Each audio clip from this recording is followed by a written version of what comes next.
I didn't call it a bunker, not at first. Bunker sounded like something you brag about online, something that gets you attention, and attention was the last thing I wanted once the phones started lighting up with clips of people stumbling through traffic like they'd forgotten how legs work. I called it a dugout shelter because that's what it was. A hole in the ground big enough to keep me alive, built fast enough to matter. My name is Mason Callahan.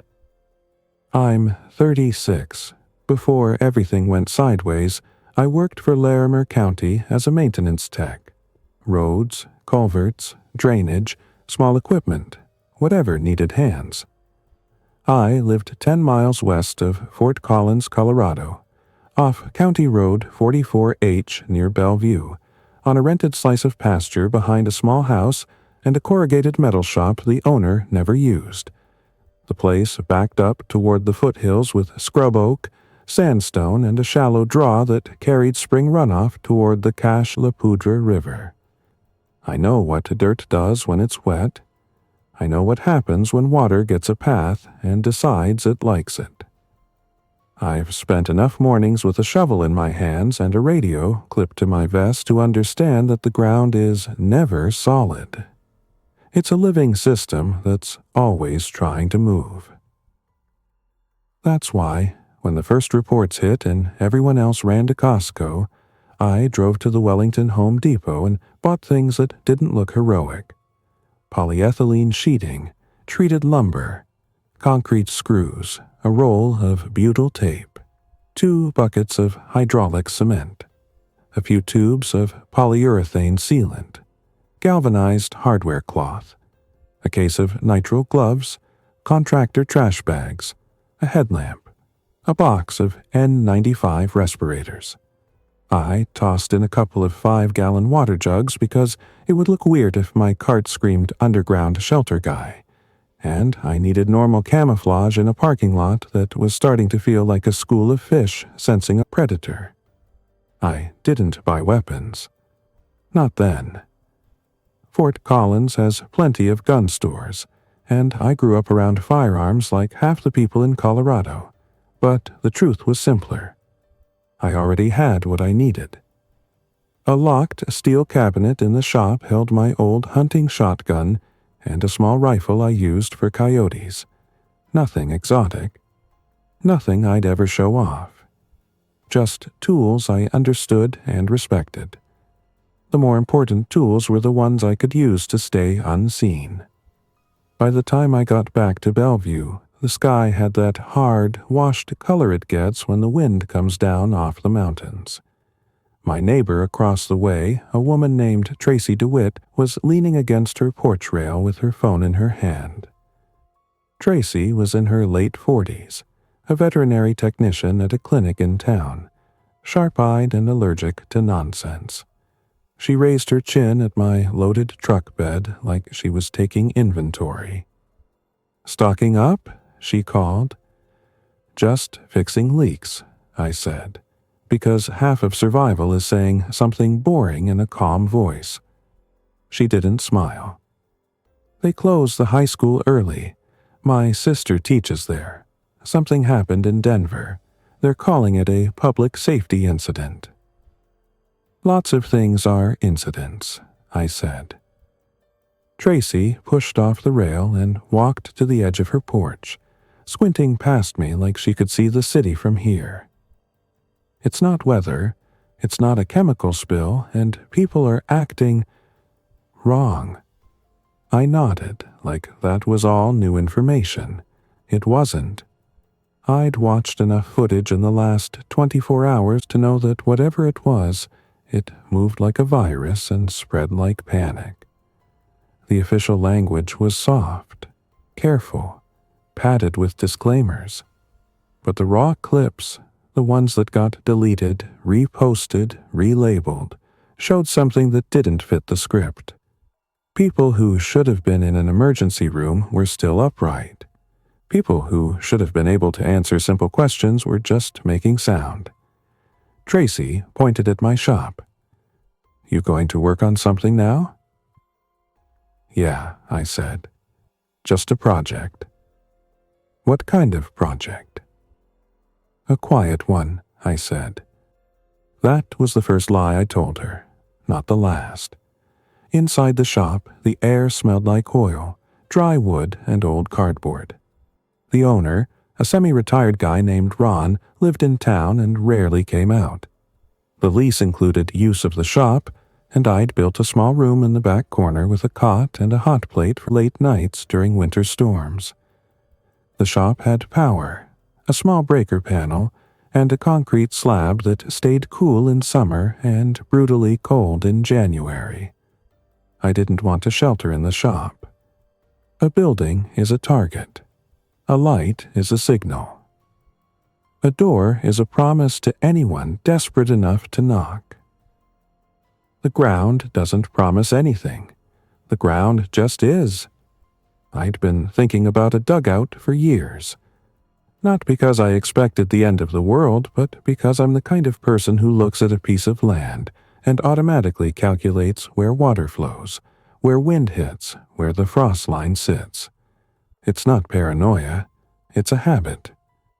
When you spend your working life making problems smaller before they become emergencies, your brain starts pre-solving everything. The draw behind the shop was the key. It was shallow, maybe 3 feet deep at the lowest point, lined with rabbit brush and grass, and it angled north-northeast. In heavy rain, it carried a thin sheet of water for a few hours. In spring, it stayed damp. The soil was a mix of sandy loam with pockets of clay. Diggable, but not friendly. I walked it slowly, boots sinking just a little where the grass hid softer spots. I checked the slope with my eyes, and then with a cheap line level clipped to a string. I looked for signs of animal burrows.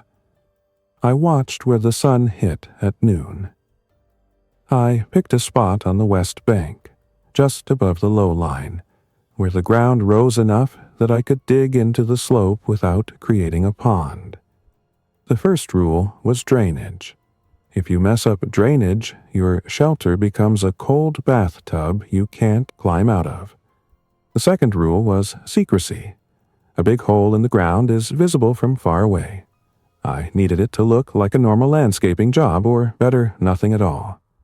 I started that afternoon. No big speech, no dramatic montage. Just a shovel biting into dirt and the sound of my breathing inside a respirator. The first few hours were all surface work, cutting sod in squares, rolling it back like carpet, stacking it on a tarp so it could be replaced later. I dug the topsoil separately from the subsoil because the topsoil would help hide my disturbance when I put things back.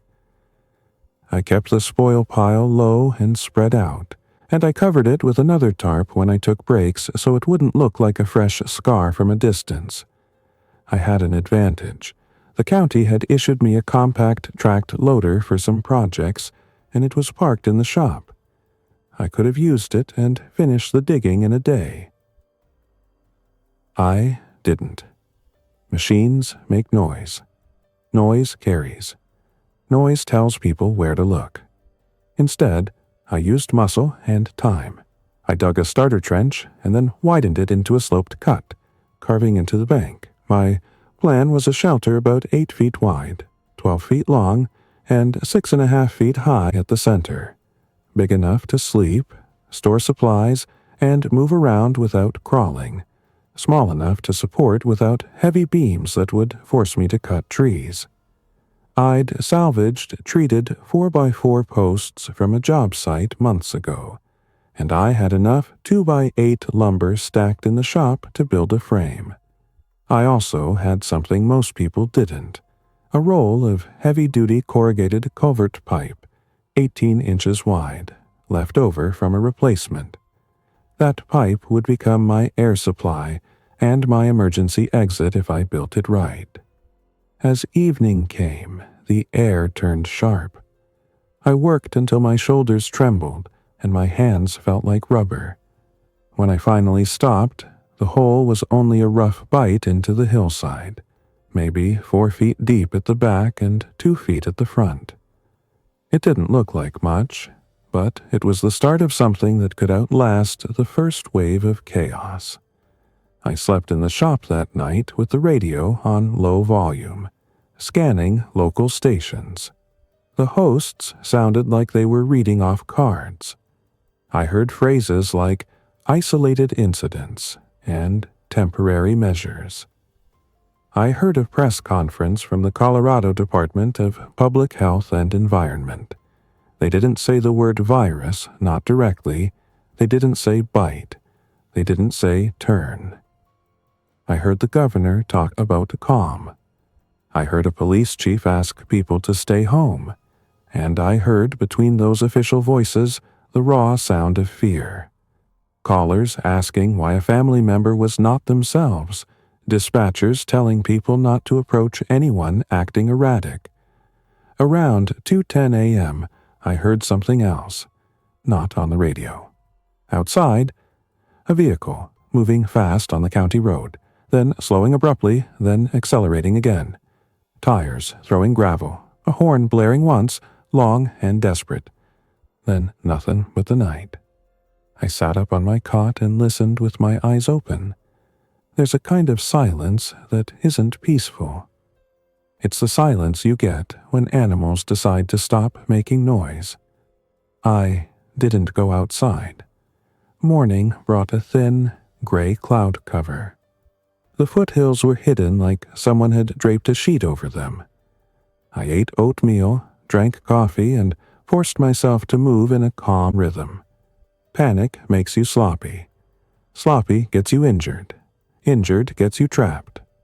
I drove into Fort Collins at 8:30 a.m. with a list of errands that had nothing to do with hero fantasies.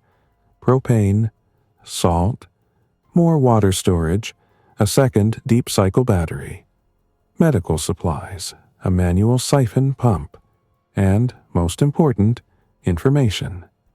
The city felt normal in the ways that matter least. Cars stopped at lights, people walked dogs, but the edges were fraying. A line had formed outside the King Soopers on North College Avenue, and people were arguing about limits. A man in a Broncos hoodie shouted at an employee about bottled water like it was a human right. Someone else yelled that it was all a hoax. 2 older women held each other's arms and stared like they couldn't decide whether to go in or go home. I didn't join the line. I went to Murdoch's Ranch and Home Supply instead. The one on North College because people forget farm stores exist until it's too late. Murdoch's had what I needed: feed-grade barrels, bulk salt, fencing hardware, and the kind of hand tools that don't look like prepping gear but are exactly what you need when society pauses. I kept my head down, paid, loaded, left. On the way back, I detoured past Poudre Valley Hospital. I didn't stop. I just drove slowly, eyes scanning. The parking lot was full. Not normal full, full like a blizzard emergency. An ambulance was parked crooked near the entrance. 2 security guards stood by the sliding doors with their shoulders tense. That was enough. Back at Bellevue, Tracy was outside again, this time with her old lab mix on a leash. The dog's ears were up, his nose working hard. Tracy's face looked tighter than yesterday. "You went to town," she said. "Yeah." They're saying on the clinic group chat that people are coming in with bites. Not animal bites. People bites. I kept my expression neutral. People do weird things. Tracy's eyes pinned me. "Mason, I'm not a child. They're restraining patients. They're calling law enforcement to the waiting room. One of the doctors said it's like rabies, but it's not rabies." The word hung there between us, heavy. I made a choice, not a dramatic one, just a small pivot that would change how the next month went. "I'm working on a shelter," I said. Tracy blinked once. a shelter. A dugout in the bank behind the shop. You've already started. Yesterday. She looked past me toward the draw. Why are you telling me? Because you're smart, I said, and because you're close enough that if things go bad, you'll see signs and you'll wonder. I'd rather you know than guess. Tracy took a slow breath, like she was trying to decide whether I was overreacting or finally reacting at the right speed. How bad do you think it gets? I didn't answer with a number. Numbers are a way of pretending certainty. I think the first week decides everything, I said. She nodded once. If you're building something, you'll need help. I'm managing. I didn't ask if you were managing, she said. I said you'll need help. That was Tracy. Direct, no soft edges. Okay, I said. If you want in, there are rules. Of course there are. First rule, we don't bring problems into the hole, I said. No one comes down sick, no one comes down injured unless we can treat it. We don't open the door for strangers. We don't make noise. We don't use lights at night unless they're covered. Tracy's mouth tightened. That's a lot of rules. It's a lot of survival, I said. She looked at her dog. What about him? I thought about it. Dogs are an alarm system. Dogs are also a liability if they bark. He comes if he can stay quiet, I said. If not, we figure something else out. Tracy didn't like that answer, but she didn't argue. She just nodded again, clipped the leash shorter, and said, I can bring medical supplies. I can bring antibiotics. I can bring things. Good, I said. Bring what you can, and don't tell anyone. That afternoon, we dug. We worked in normal-sized steps. Dig, haul, stack, cover, repeat. Tracy had never dug into a hillside for hours, and it showed at first. She tried to muscle the shovel instead of letting it bite, but she was stubborn, and stubborn learns fast. By sunset, she had blisters on both hands and a rhythm that matched mine. We didn't talk much while we worked. Talking uses breath. Breath dries you out, and the silence felt like respect for the job. When the hole hit 5 feet at the back wall, I stopped digging and shifted to structure. Dirt will hold briefly, especially in compacted clay, but it's not stable long term. A collapse doesn't have to be dramatic to be deadly. Even a small slough can pin a leg. Even a few 100 pounds of soil can trap you in a way no one can fix from above. I set treated 4x4 posts as vertical supports, spaced about 2 feet apart along the back and sides. I used a level because even underground square matters. Cross braces went in next, 2x8 beams spanning from post to post, forming ribs like a crude wooden skeleton.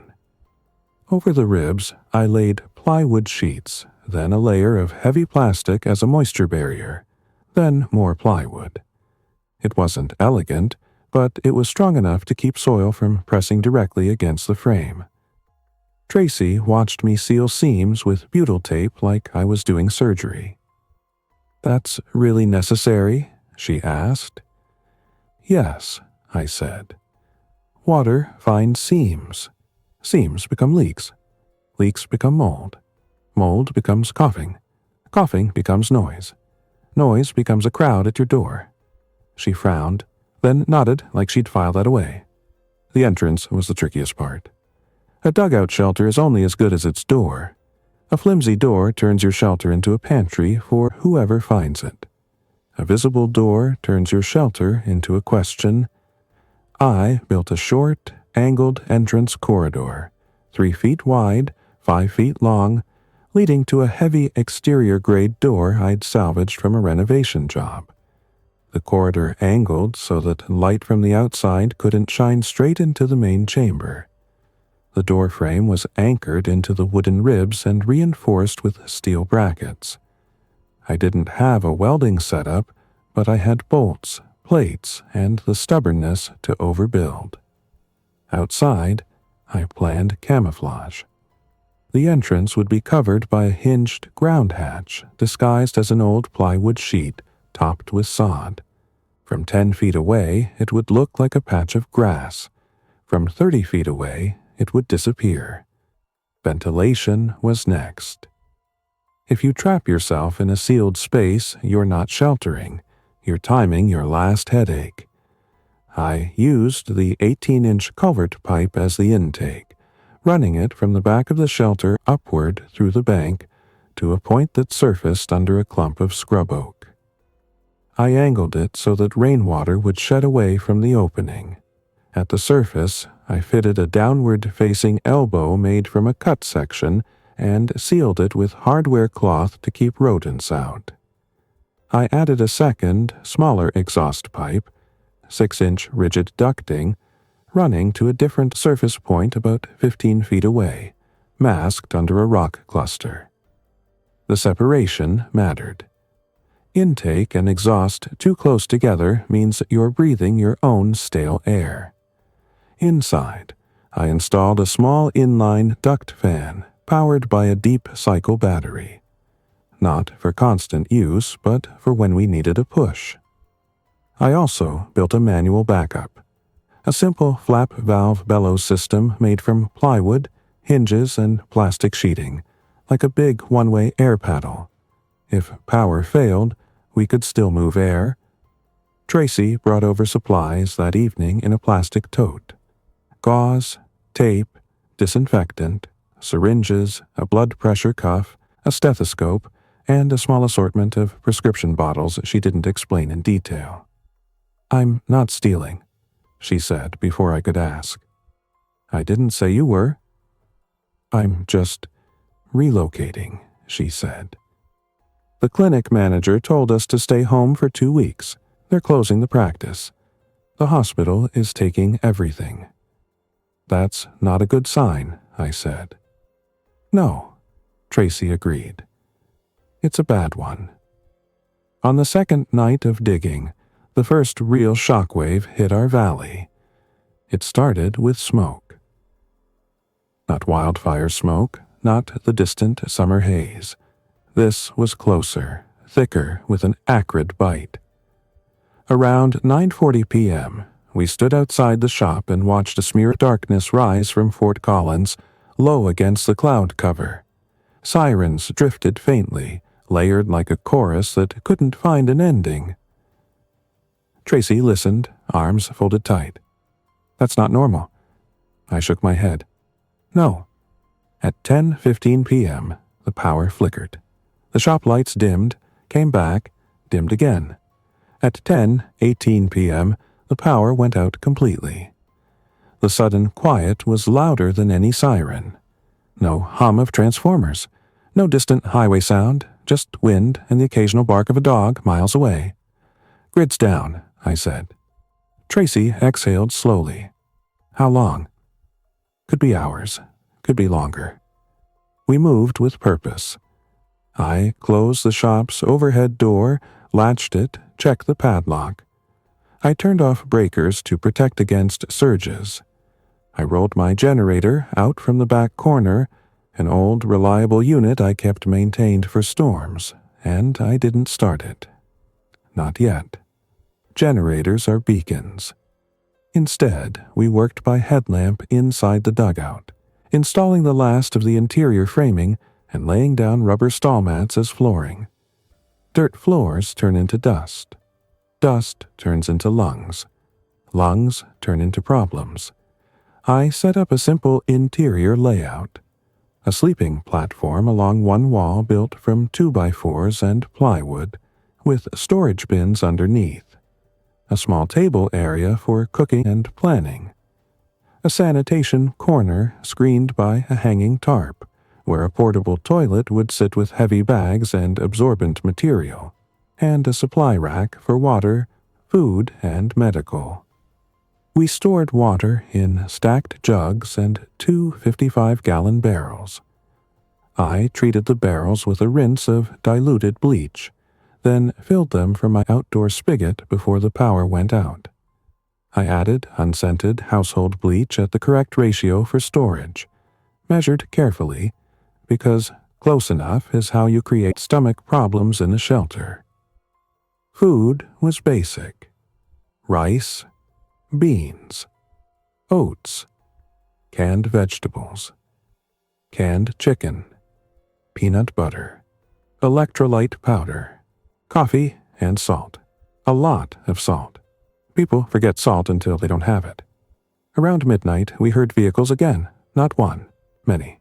A line of cars moving west on County Road 44H, engines uneven, some honking, some creeping. Evacuation. From what, we didn't know. But it meant Fort Collins wasn't just anxious. It meant people were leaving. Tracy stepped to the edge of her yard, dog close, eyes narrowed. They're heading toward the canyon. They think the mountains are safer, I said. Are they? Depends what's chasing them, I said. At 12:30 a.m., someone knocked on Tracy's door. Not a polite knock. A hard, frantic pounding that made the porch light, now dead, feel like a missing tooth. Tracy froze. Her dog growled low. I moved to her porch, staying off to the side of the doorway. "Who is it?" I called. A voice answered, shaky. "Tracy, it's me. It's Evan. Please, let me in." Tracy's shoulders dropped a fraction. "Evan?" She cracked the door, chain still on, and peered out. A young man stood on her porch, maybe 23, wearing a hoodie and jeans, face pale, eyes wide. I recognized him vaguely. Evan Sutter, a neighbor from a couple houses down, worked at a coffee shop in Old Town and did odd jobs for people. He had a backpack slung over one shoulder. "They're saying not to go outside," he blurted. "They're saying people are attacking. My mom." Tracy's face sharpened. "Where's your mom?" Evan swallowed. She locked herself in the bathroom. She told me to leave. She said she didn't feel right." That sentence was a warning flare. I leaned in slightly, careful not to crowd. "Evan, are you hurt?" He shook his head too fast. No, I'm fine. I just need somewhere to Tracy. I didn't know where else to go. My phone's not working. The power, everything's—" Tracy looked at me, silent question in her eyes. Rules. We'd made them simple for a reason. I asked the question that mattered most. "Evan, did you have contact with anyone who's sick? Anyone who's been bitten?" Evan blinked, then nodded once, tiny. "I mean, my mom. She grabbed my arm when she told me to leave. She was sweating. She was shaking. But she didn't bite me. She didn't. I swear." "Show me your arm," I said. He hesitated. "Show me," I repeated, voice flat. He slid his sleeve up. On his forearm was a red mark, like a hard grip, fingernails pressed in. No broken skin, no obvious wound. Tracy's breathing was tight.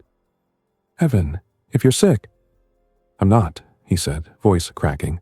"I'm not sick. I just I can't go back. Please."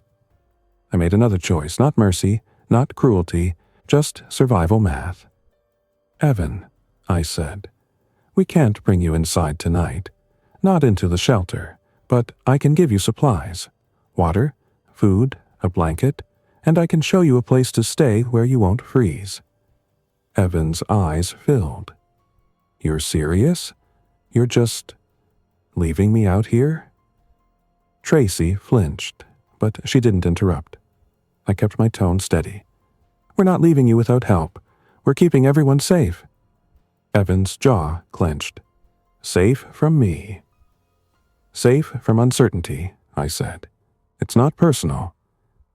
It was personal, though. It always is when a person is standing in front of you and you're choosing a door. Tracy stepped closer to the chain and spoke softly. Evan, I'm sorry.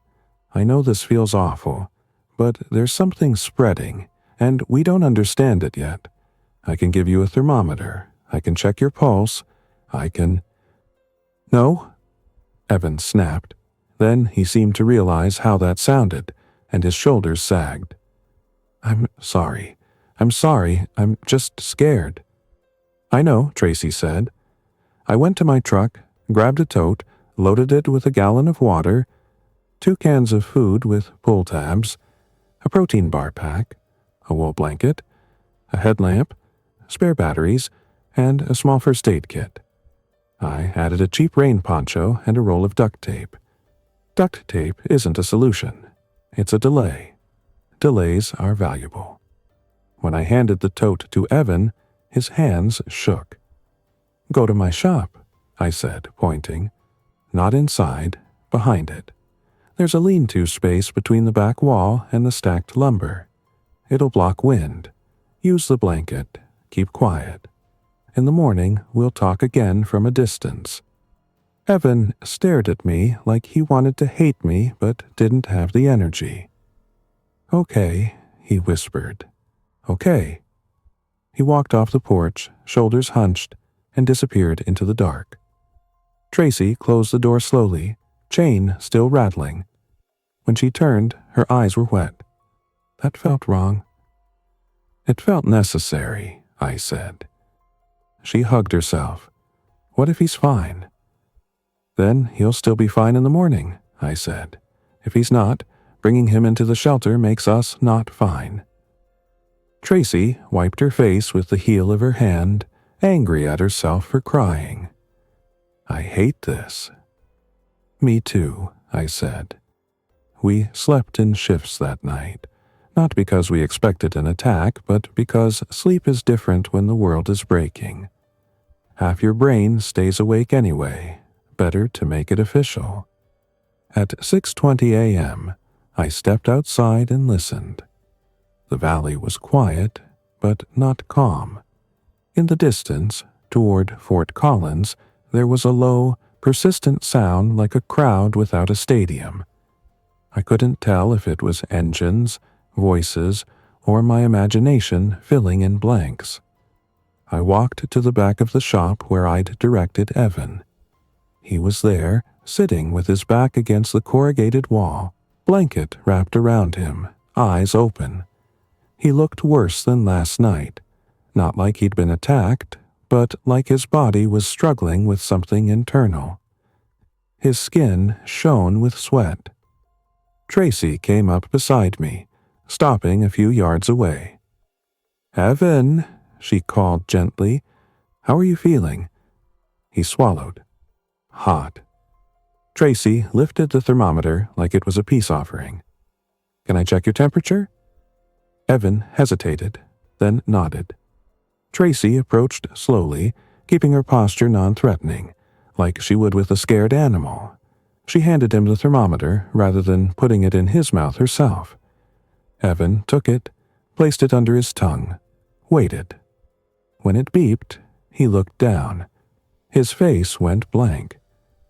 Tracy stepped back, voice careful. What does it say? Evan's lips moved. 103.8. That's not a little fever. That's your body sounding an alarm. Tracy's shoulders slumped. She looked at me, and the decision was already made. I spoke calmly. Evan, listen to me. You need to stay isolated. We can give you more water. We can leave you electrolyte powder. We can check on you from a distance. Evan's eyes were glassy. I'm not going to hurt anyone. I know, Tracy said quickly. Evan tried to stand and swayed, catching himself on the wall. His breathing was fast. I just need to sleep, he said. I just need— He coughed. Once, wet and deep. Tracy flinched instinctively, then steadied herself. I held my ground. Sit down, I said. Evan slid back down, shaking. My mom said, she said, don't let me. His voice trailed off. Tracy's face tightened with grief and professionalism at the same time. She'd seen sick people, but this was different because it was personal and close and happening in front of her house. We'll help you, she said, voice firm. But you have to stay where you are. Evan nodded weakly. We left supplies at a distance. More water, electrolyte mix, a clean bucket with a lid, more trash bags, disinfectant wipes. Tracy added ibuprofen, careful with dosage, and told him exactly how to take it. Not because it would cure anything, but because a small act of care can keep someone human a little longer. By midday, Evan stopped answering. Not in a dramatic way. Just no response when we called his name. We didn't approach. We waited. The sun moved across the sky, and the wind picked up, and somewhere in the foothills, a hawk circled like the world was still normal. Around 3:30 p.m., we heard shouting from the road. 2 men came walking east, toward us, one older, one younger, both carrying backpacks and what looked like a baseball bat and a folding shovel. They saw the houses, saw the shop, and their pace quickened. Tracy stepped onto her porch, hands visible. I stood behind her, not hiding, but not advertising. "Hey," the younger man called. He looked mid-20s, beard scruffy, eyes bright in a way that made me uneasy. "You got power here?" "No," Tracy called back. "Power's out." The older man, maybe 50, scanned the area like he was measuring threats. "Any food? Any water?" Tracy kept her voice even. "We have enough for ourselves, not extra."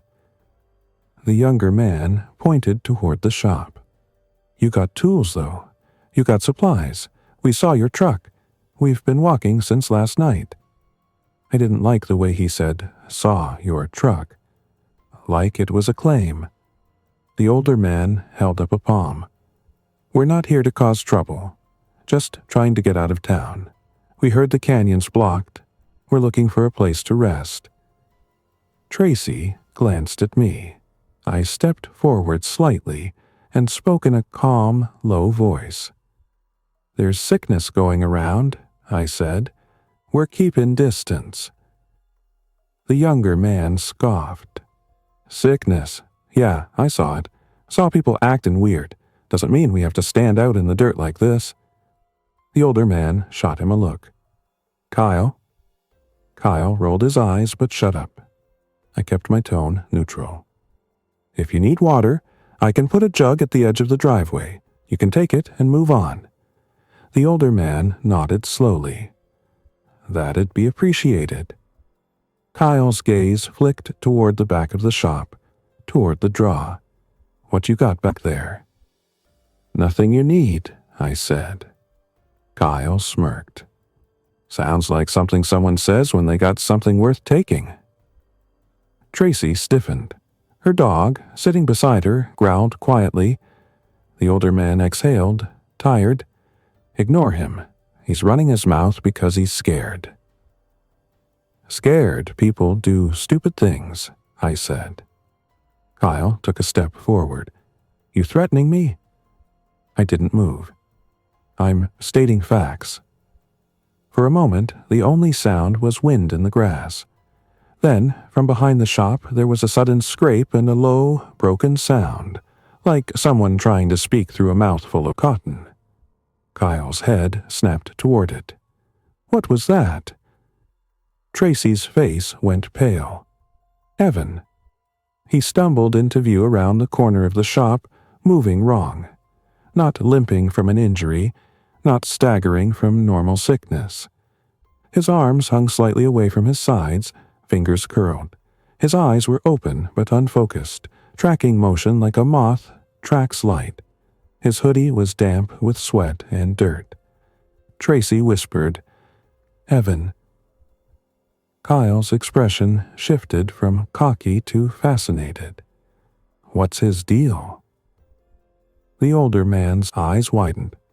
No, no, no. Evan took a step, then another, drawn toward us like gravity had changed direction. Tracy backed up onto her porch, breathing fast. Her dog barked once, sharp. Evan's head jerked toward the bark. Kyle lifted his bat instinctively. Hey! Hey, man! Stop! Evan didn't stop. The older man grabbed Kyle's shoulder. We need to go. Now.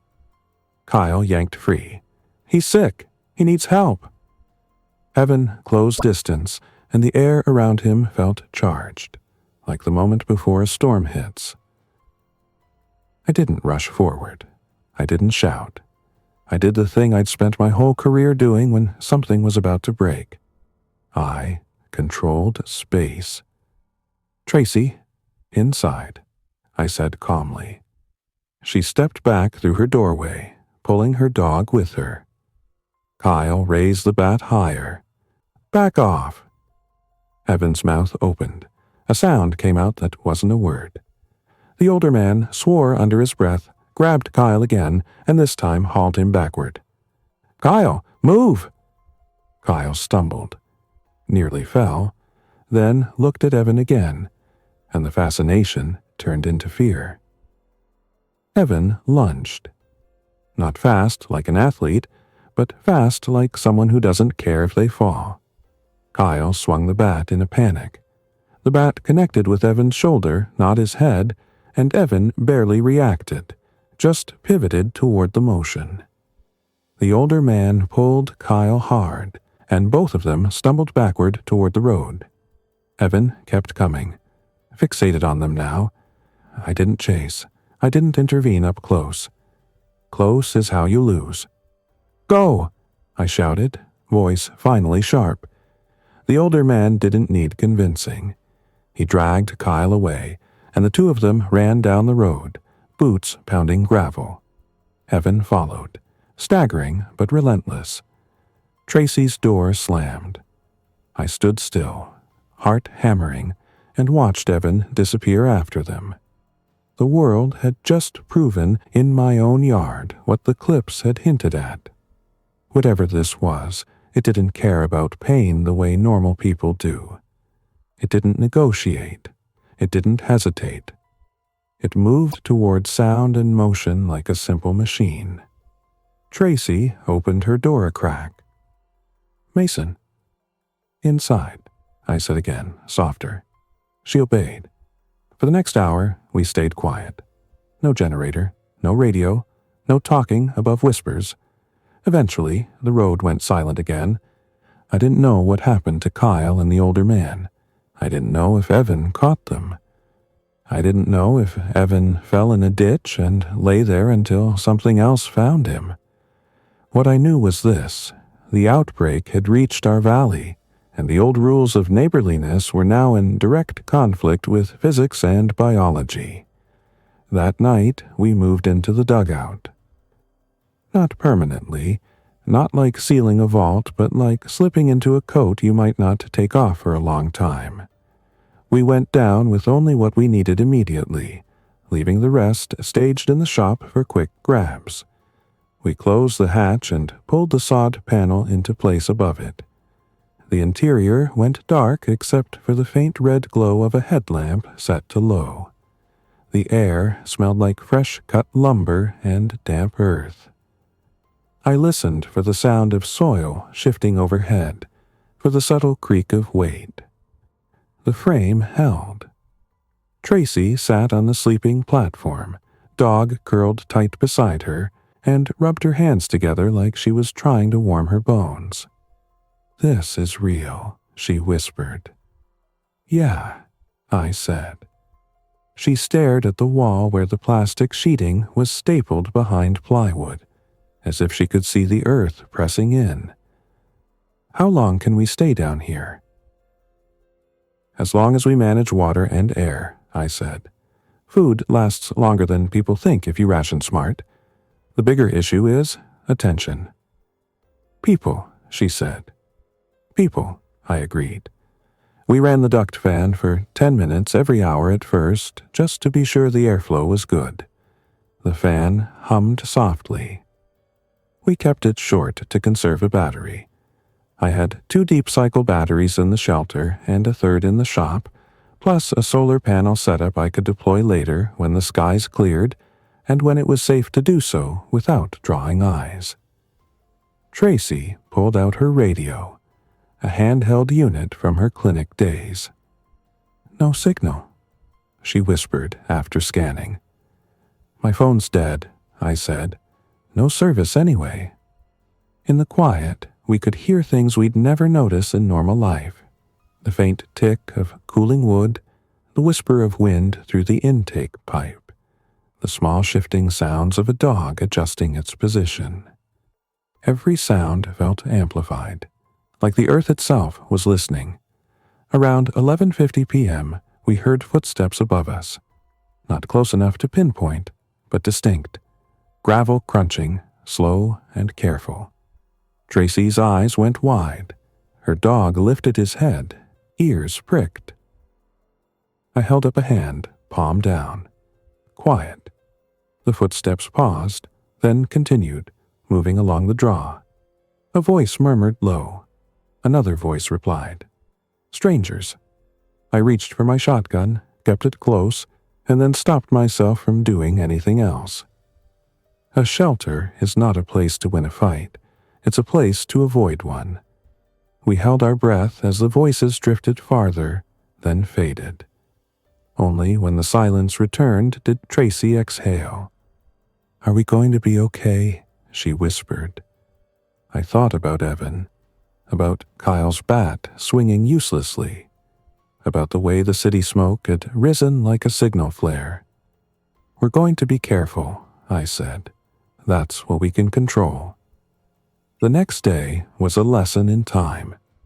When you live on the surface, you measure life in tasks: commute, work, meals, sleep. Underground, you measure life in resources: battery percentage, water gallons, calories, air quality, noise. We slept in blocks. We ate small portions on schedule. We logged everything with a pencil on a clipboard. Water used, food consumed, battery voltage.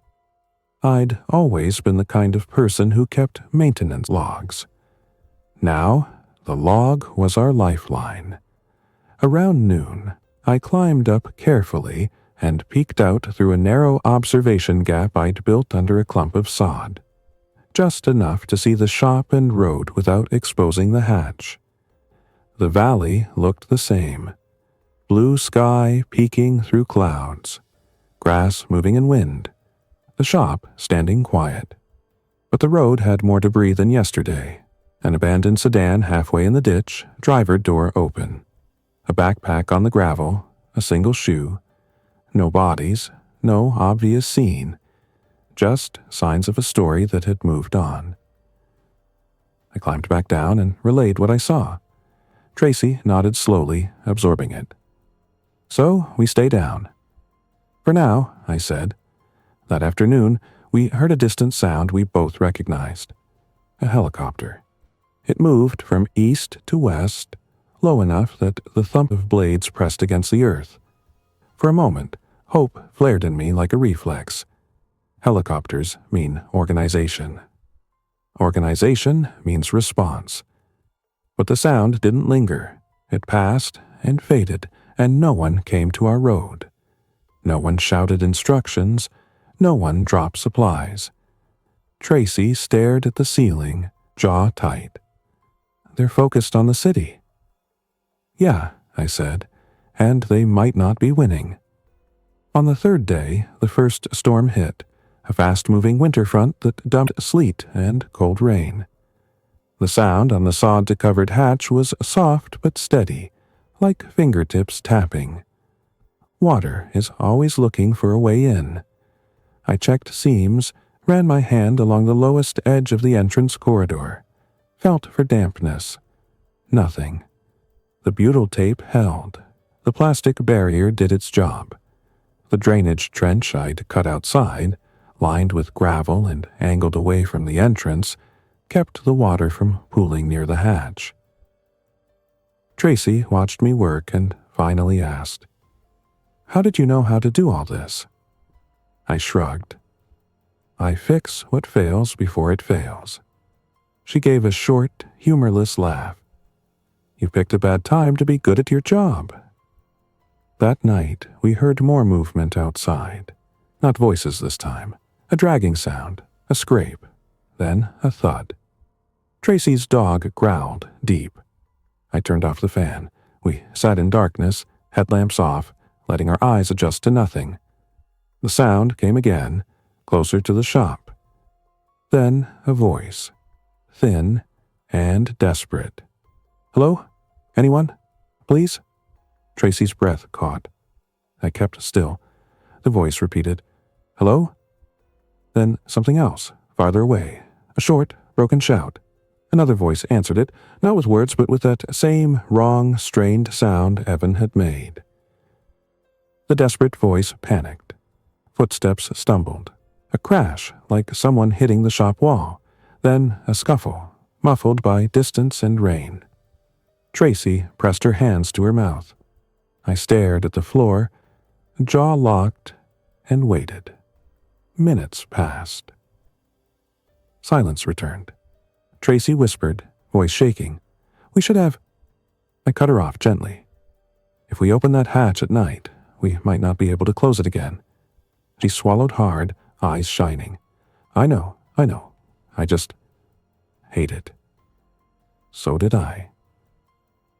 By the end of the first week, we'd learned patterns. The infected, because that word was easier to say than what people wanted to say, moved toward sound and light. They wandered without obvious purpose until they were drawn.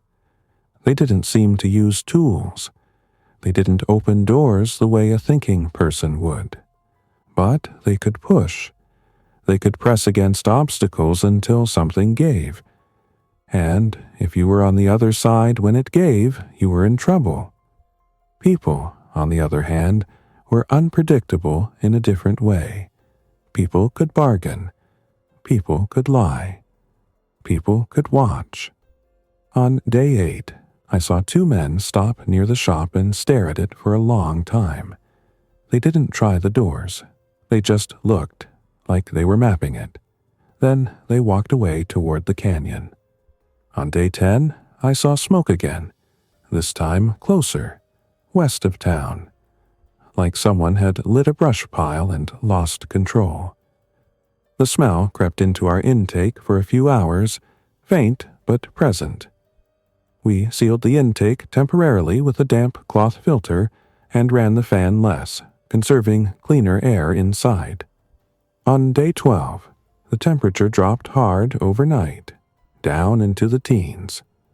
The ground above us stiffened. The dugout felt colder, but stable. We had heat, barely. A small, indoor-safe propane heater with carbon monoxide monitoring, used only in short bursts with ventilation, because heat is comfort, and comfort can make you careless. Careless gets you dead. Tracy adapted to the shelter faster than I expected. She organized medical supplies in labeled bins. She kept a written schedule for sanitation, water usage, and dog care. She made the space feel like a system instead of a hiding spot. One night, while we ate rice and canned chicken by low headlamp, Tracy said quietly, "I keep thinking about Evan." I didn't pretend I didn't know. "Me too." "He was just a kid," she said.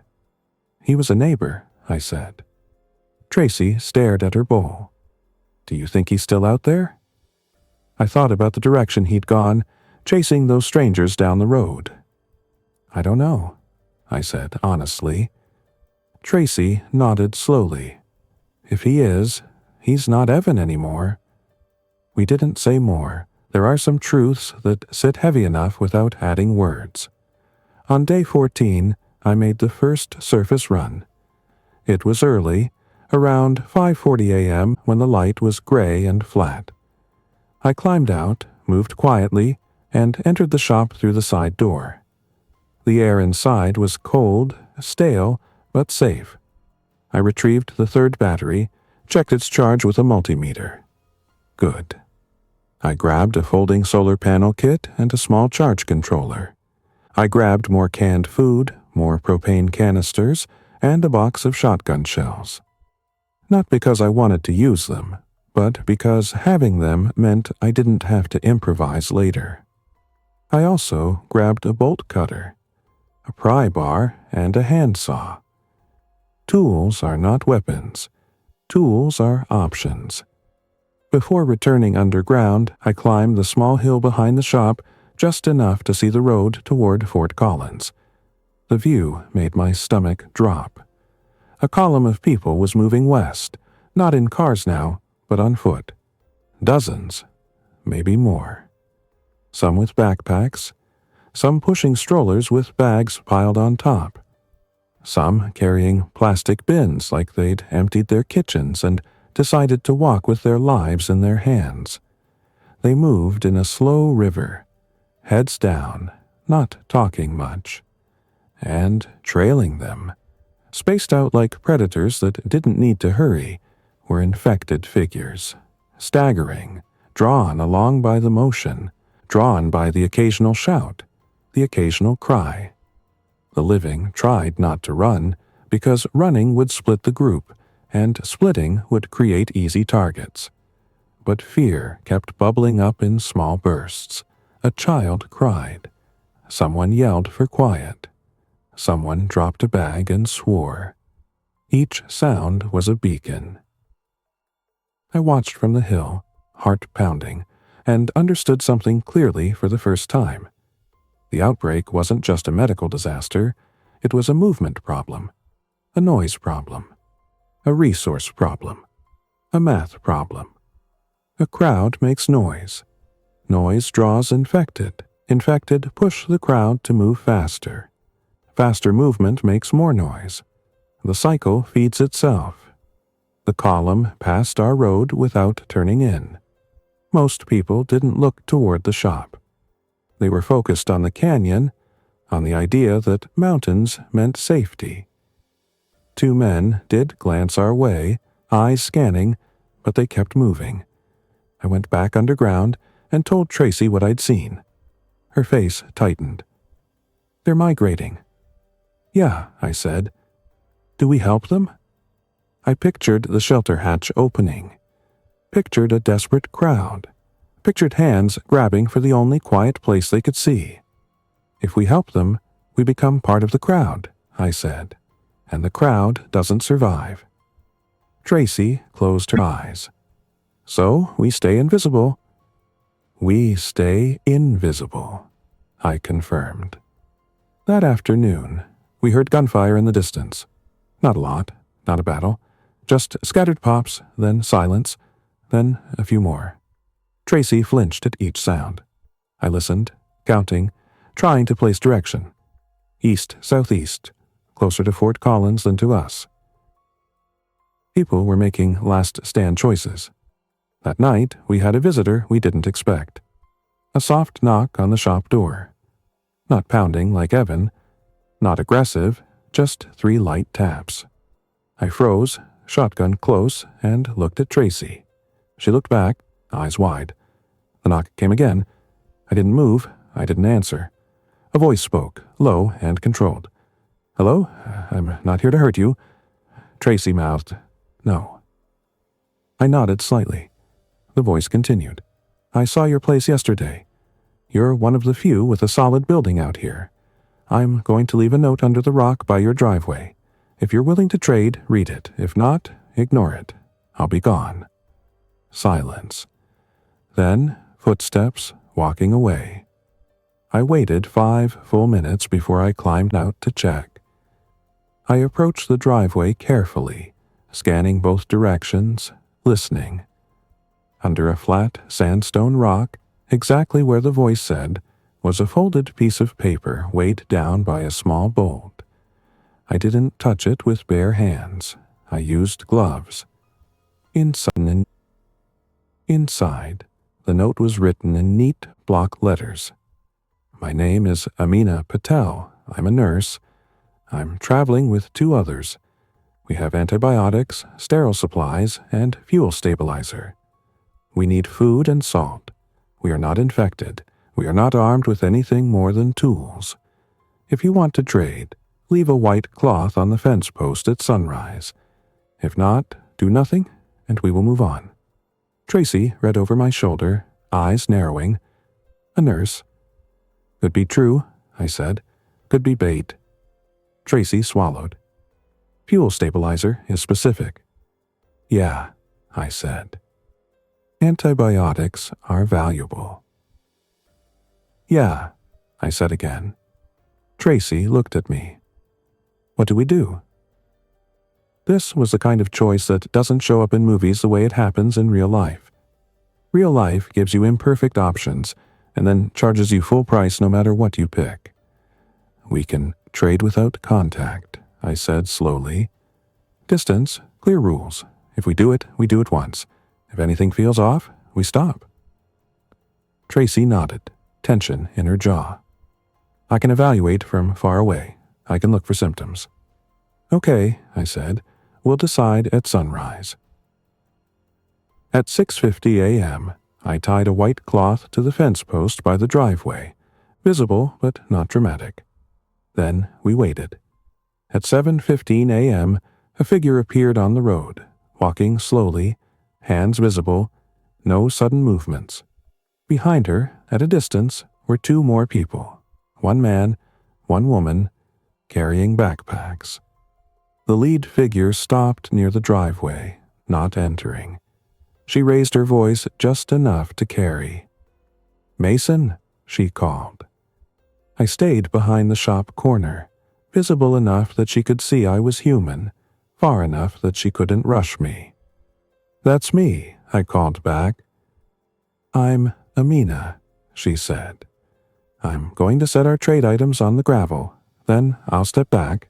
You can do the same. Fine, I said. She placed a small bundle on the ground. 2 sealed antibiotic bottles, a pack of sterile gauze, a roll of medical tape, and a small metal can labeled fuel stabilizer. She also placed a box of nitrile gloves and a compact pulse oximeter, still in packaging. That last item made me pause. A pulse oximeter is the kind of thing a nurse would think to carry. Tracy whispered, "That's real." I didn't assume, but my suspicion shifted. I set our items down. 2 5-pound bags of rice, a jar of peanut butter, a bag of salt, and a dozen protein bars.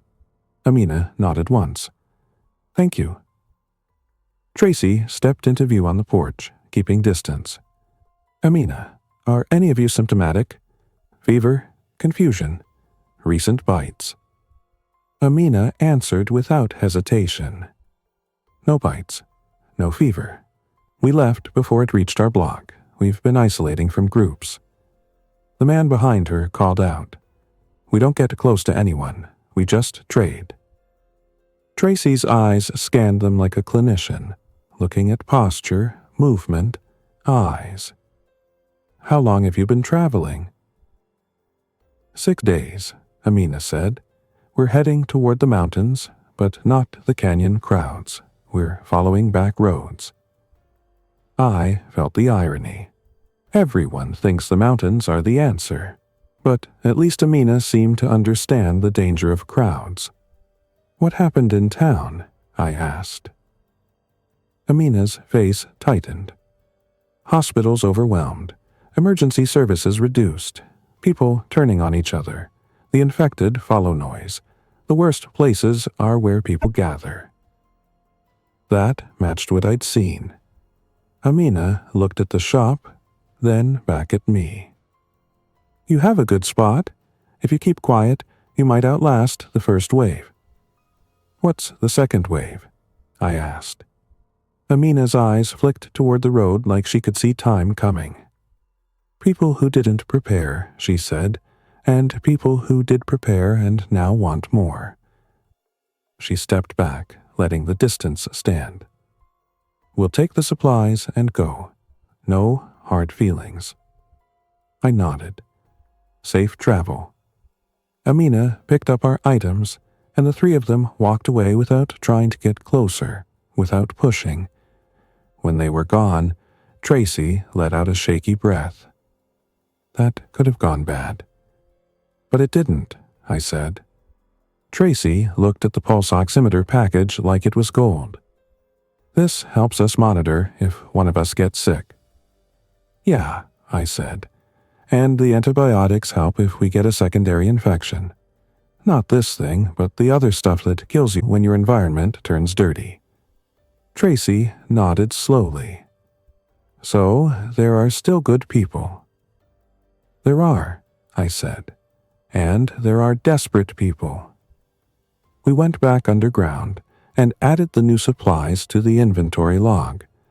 Days blurred. We got better at living in the dugout. We refined our routine. We reduced surface trips to the minimum. We learned the difference between normal wind noise and footsteps. We learned the sound of a deer moving through brush versus a person. We also learned that winter was our ally. As temperatures stayed low, the infected moved slower, not because they were freezing like normal people would, but because cold stiffened everything.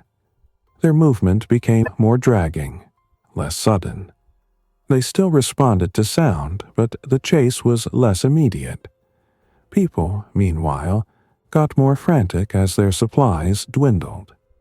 On day 23, someone tried the shop door. Not hard, just a test, like a thief checking if a car is unlocked.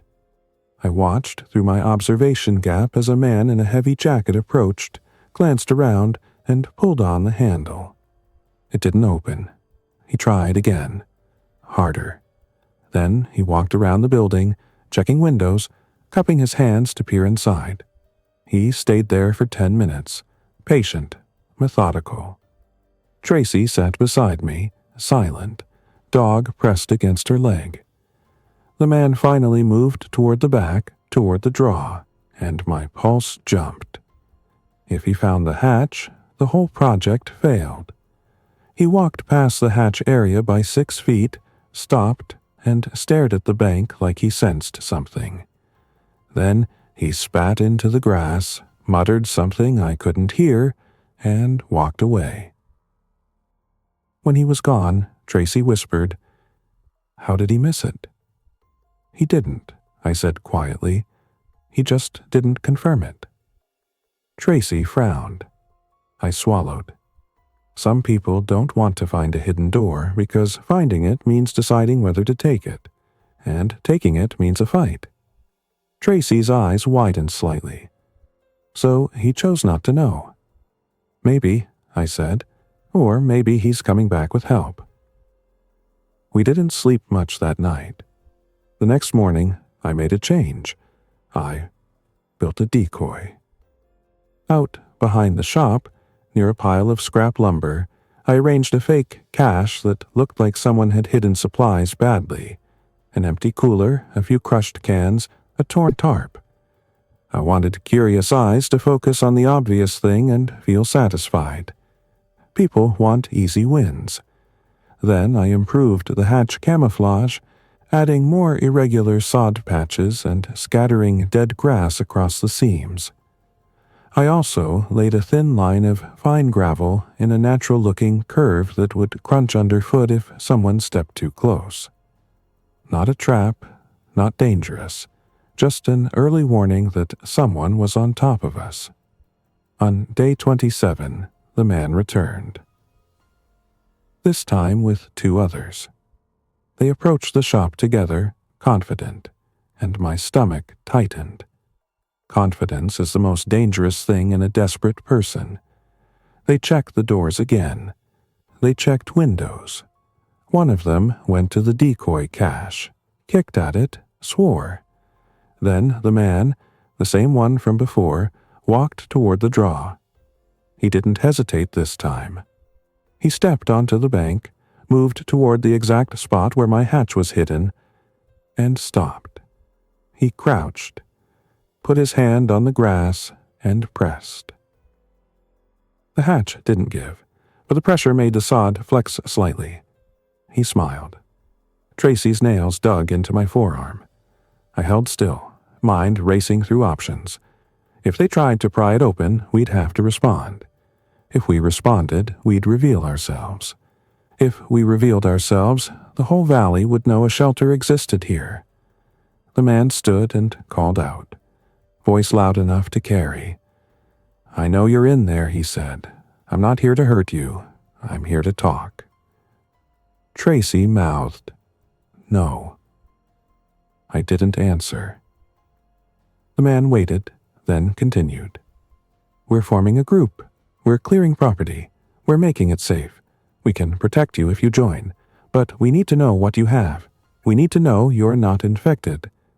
I still didn't answer. One of the other men, younger, impatient, stepped forward and stomped on the hatch. "Come on, open up." The sound boomed through the earth like a drumbeat. Tracy flinched. Her dog growled, low and steady. The older man snapped, "Stop that." The younger man ignored him and stomped again. Above us, gravel shifted. Someone else walked closer. I could hear their breathing through soil like the earth had become thin. The older man tried a different angle. "Listen," he called. "Food is running out. People are going to start taking what they need. If you open up and talk, we can do this calm. If you stay hidden, you're going to get found anyway." That was the truth and also the threat. Tracy whispered, trembling, "Mason." I made a choice. Not to fight, not to surrender. To redirect. I reached up and flicked on a small speaker I'd wired near the entrance corridor. An old, battery-powered unit with a simple soundboard function I'd built from a cheap electronics kit years ago for a prank at work. It had a recorded voice. My own. I pressed play. From somewhere behind the shop, not from the hatch, my recorded voice echoed, "Hey, get off my property." The men froze, heads snapping toward the sound. I triggered it again, louder. "Back away, I'm armed." The younger man stepped back instinctively, eyes wide. The older man narrowed his eyes, suspicious, trying to locate the source.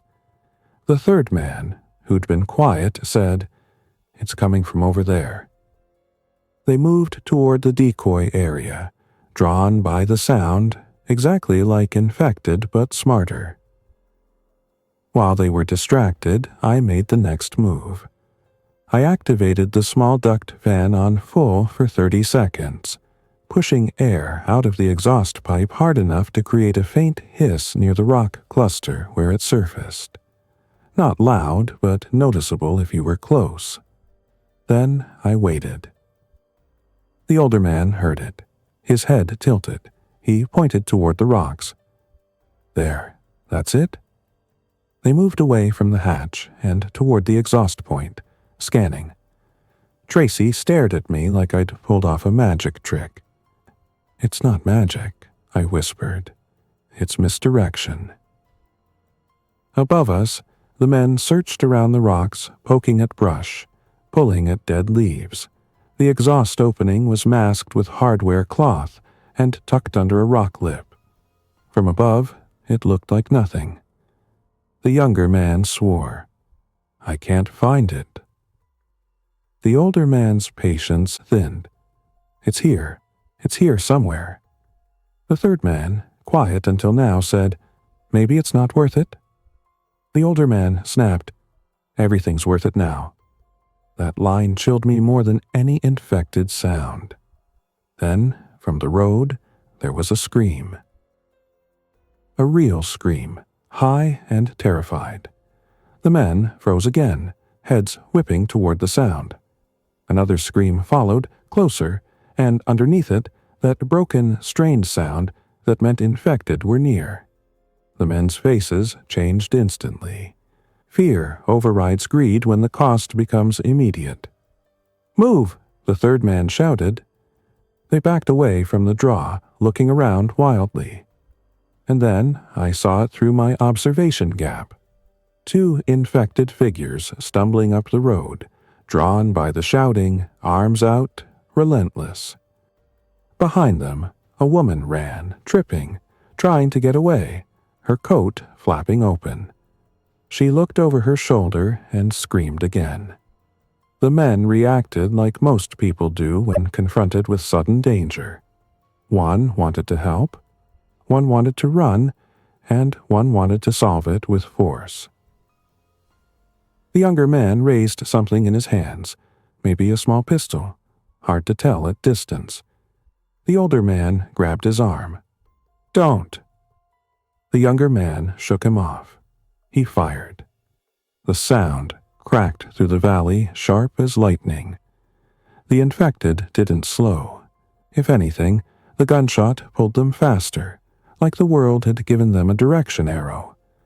The woman running toward the shop saw the men and veered toward them, desperate for humans. Humans are hope. She reached them, hands out, crying. "Please, please." The older man shoved her away, not cruelly, but firmly, like pushing away a drowning person who'll pull you under. She stumbled, fell, and the infected closed in. I couldn't see what happened next clearly because the men moved, blocking view, and I refused to focus on the worst details. But I heard it. The chaos of bodies, the thud of impact. The woman's scream cutting off into harsh, ragged sound. Tracy made a small noise in her throat, like she was choking on grief. The men ran, not in a disciplined retreat. In a panicked sprint, scattering down the road toward the canyon. The infected, drawn by movement and sound, lurched after them. In less than a minute, the road was empty again, except for a dropped backpack and a hat rolling in the wind. Tracy sat down hard on the shelter floor, shaking. We just listened. I sat beside her, shoulders heavy. We stayed alive. Tracy's eyes were wet, angry. Alive for what, Mason? I didn't have a clean answer. Clean answers are for people who still believe in control. Alive for tomorrow, I said quietly.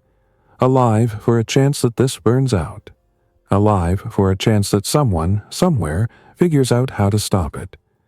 Alive for the chance that when the dust settles, we can come up and rebuild. Tracy wiped her face, jaw tight. If there's anything left to rebuild. That's why we conserve, I said. That's why we don't become part of the noise. After that day, we changed again. We stopped doing any surface checks during daylight. Too visible, too predictable. We shifted to early pre-dawn and late dusk. We used the cold hours when fewer people moved and infected were slower. We made our footprint smaller. Tracy started keeping a journal, not poetic, not dramatic, just a record. Date, temperature estimate, sounds heard, events observed, data. Because data is a rope you can hold on to when everything else feels like falling. On day 35, the first snowfall came. It covered the valley in a clean layer of white that made every footprint obvious. That was good and bad. Good because we could see who'd been near the shop. Bad because our own movement would leave signatures. We didn't move. We stayed underground and listened to the muffled quiet that snow brings. In that quiet, we heard something that made both of us sit up straight. A vehicle engine. Not a car. Heavy. Diesel. It moved slowly along the road, then stopped near the shop. Doors opened. Voices spoke. Controlled. Professional. Not panicked. I crawled to the observation gap and peered out. A tan pickup truck with a county logo on the door sat in the road. Behind it, another truck. Men in reflective vests and hard hats stood near the shop, looking at it, talking. County workers. My people. My stomach twisted with hope and fear at the same time. If the county was back, that meant organized response. It also meant they might search properties, might find our hatch. One of the men walked to the shop door and tested it. It was locked. Another man pointed toward the draw. They moved that direction. Tracy whispered, "They'll find it." "Maybe," I whispered back, "or maybe they're checking for hazards." The men reached the bank. One of them carried a clipboard. Another carried a shovel. The third had a small orange flag bundle like they use for marking utilities. They looked down at the draw, discussed something, and then the shovel guy stepped into the draw and probed the soil like he was checking for undermining or a washout. He wasn't searching for a shelter. He was assessing drainage. I felt a strange wave of relief and sadness. The muscle memory of public service was still alive in them. Even now, they were thinking about culverts and erosion. The clipboard man said something and pointed to a spot 10 feet away from our hatch. The shovel guy drove a small flag into the ground. Then they turned and walked back to their trucks. Before leaving, one of them, an older man with a gray beard, looked toward Tracy's house and raised his hand, a small wave like he didn't know who was inside but wanted to signal, "We're here." The trucks drove on toward the canyon. Tracy stared at the ceiling after I told her. "So, there are still crews?" "Some," I said. "Do we contact them?" I pictured stepping out, waving, shouting. I pictured the noise carrying. I pictured infected drifting toward the sound. "Not yet," I said. "Not unless we're sure it's safe." Tracy nodded slowly, unhappy but understanding. That night, we heard distant machinery for hours. Diesel engines, maybe a grader, maybe a plow. The world above was shifting again. On day 40, I made the decision to expand the shelter. Not outward, deeper. If organized crews were moving, that meant more eyes. If more eyes were moving, that meant our one hatch might become a liability. We needed a second exit that didn't surface near the shop. I'd planned for it from the beginning. The culvert pipe intake was large enough for a person to crawl through in an emergency, but only if it stayed clear. I decided to turn that plan into something real. Over 3 nights, working in short bursts to avoid exhaustion, I widened a crawl path along the intake pipe route, reinforcing it with additional ribs and plywood. It was cramped, miserable work, but it created a narrow, hidden egress that surfaced under a cluster of rocks farther up the bank, nearly 30 yards from the shop. From the surface, it looked like a natural pocket in the rocks. From below, it was a lifeline. Tracy helped where she could, passing tools, holding lights, keeping my water intake steady so I didn't cramp. "You're building an escape route," she said quietly on the second night. "I'm building options," I said. Tracy nodded. Options are sanity. On day 46, our shelter faced its first real test. A group of people, not infected, came to the shop in the afternoon and broke in. I watched from the observation gap as 6 individuals approached, moving with purpose. 2 of them carried pry bars. 1 carried a small hand axe. They didn't wander like desperate travelers. They moved like a team. They tried the side door, then the overhead door, then moved to the weakest point, a window. The hand axe shattered glass. The sound snapped through the valley. Tracy's dog growled, then went still, trained by our weeks underground to treat tension as a command. The group climbed inside. I wanted to react, wanted to do something, But doing something would expose us, and the shop, as valuable as it was not our life. The dugout was our life. We listened as they rummaged. Metal clanged. Boxes fell. Someone laughed once, sharp and triumphant. Then, above us, footsteps moved in the direction of the draw. Tracy's eyes met mine. Fear, clear. I reached for the shotgun, not because I planned to use it, but because holding it steadied my hands. The group leader, tall, wearing a dark beanie, walked toward the bank and stopped near the hatch area. He crouched, pressed the grass, frowned. Then he looked around, scanning, and my stomach went cold. He wasn't just searching, he was thinking. He called out to his team, "Get over here." 2 others joined him. They moved slowly, eyes on the ground, looking for seams. One of them said, "There's something here." The leader nodded. "Yeah." Tracy's breath was fast, shallow. I leaned close to her ear and whispered, "If they pry, we go out the second exit." Tracy swallowed, nodded. The leader reached into his pocket, pulled out a small folding knife and began cutting at the sod seam, gentle and precise. I felt my body shift into a calm state that wasn't comfort. It was readiness. The kind you get before a winter storm call-out when you know something is about to break and you'll either handle it or get crushed by it. The leader peeled back a strip of sod. The hatch edge was visible now. He smiled. "Found you." Tracy's eyes went wide with panic. I didn't panic.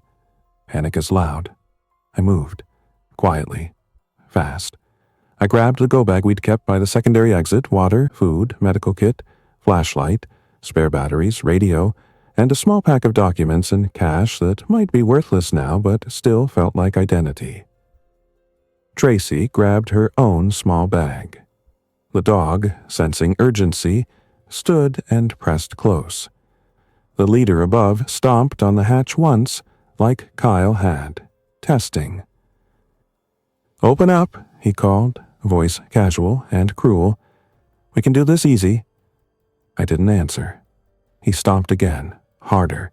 The vibration ran through the ribs. "Open," he said again, louder, "or we open it for you." I guided Tracy and the dog down the crawl route, moving on hands and knees through the cramped passage, heart pounding but controlled. The earth pressed close. The smell was damp stone and plastic. Behind us, the shelter main chamber remained silent, a trap for anyone who thought the hatch was the only door. We crawled until the passage angled up. I reached the rock cluster exit, pushed carefully against the disguised panel, and felt it give. Cold air spilled in. I lifted it just enough to see outside. The valley was quiet, snow still on the ground, clouds overhead, no one near the rocks. I climbed out, helped Tracy, then guided the dog through. We closed the panel gently, leaving almost no sign. We moved low and slow along the bank, keeping rocks between us and the shop. From this angle, I could see the group more clearly. 3 were at the hatch, working to pry it. The others were near the shop entrance, hauling items out, tools, fuel cans, anything useful. They hadn't seen us. Tracy's face was pale, jaw clenched so hard it trembled. I leaned close and whispered, "We're leaving. Now." Tracy nodded, eyes wet. We moved west, away from the road, up into the scrub oak and sandstone, using the draw's contours as cover. Snow made our steps invisible, so we stepped on rock where we could, minimizing tracks. Behind us, there was a sudden, loud crack. The hatch pried up, maybe. Then voices raised in triumph. Then, a few seconds later, one voice shouted, confused, "It's empty!" Another voice yelled, angry, "No, it's not! Search it!" I didn't wait to hear more. We moved deeper into the foothills until the shop was out of sight, and the only sound was wind. We found a shallow rock overhang. Nothing dramatic, just a place where the sandstone jutted out enough to block wind, and we crouched there, breath steaming. Tracy whispered, shaking, "They're going to destroy it." "Maybe," I said quietly, "but they didn't get us." She looked at me, eyes fierce with grief. "We built it, we lived in it, and they just take." I nodded slowly. "That's the second wave," I said, remembering Amina's warning. "People who decide taking is easier than building." Tracy swallowed hard. "What do we do now?" I stared into the gray foothills, mind turning. "We wait," I said. "We watch, and then we decide whether to reclaim it, or build again somewhere they won't look." Tracy let out a bitter laugh that sounded like pain. "Another dugout?" I nodded, calm in a way that surprised even me. "Yeah," I said, "another dugout." Because the truth I'd learned, under feet of earth and weeks of silence, was simple. Structures get found, plans get tested, but the skill, the calm, the system thinking, the ability to build quietly with what you have, that's portable. And as long as I could still dig, still measure slope, still seal seams, still keep a log, I could keep us alive long enough for the world to change again. We stayed under the rock overhang until dusk, listening. Down in the valley, a faint glow pulsed. Maybe a fire, maybe a flashlight beam sweeping, maybe a generator running loud and proud. Noise. And noise, I knew, never stays unpunished for long. When the light finally faded and the cold deepened, I stood, adjusted my pack, and looked at Tracy. "We move in the dark," I whispered. "We find a new bank. We start over. Quiet." Tracy nodded, wiping her face with the back of her glove. Her dog pressed against her leg, ready. We turned west into the foothills, where the ground rose and the roads thinned and the night swallowed sound. Behind us, somewhere near the shop, someone laughed too loudly, and somewhere else, farther down the road, a broken, strained sound answered it. I didn't look back. I just walked, already mapping the land in my head, already searching for the next place where water would drain away from a door no one could see, where earth could become a wall, where silence could be built like shelter. And this time, I promised myself I would dig deeper. Not because I wanted to hide forever, but because I wanted to live long enough to come out when the world finally stopped running.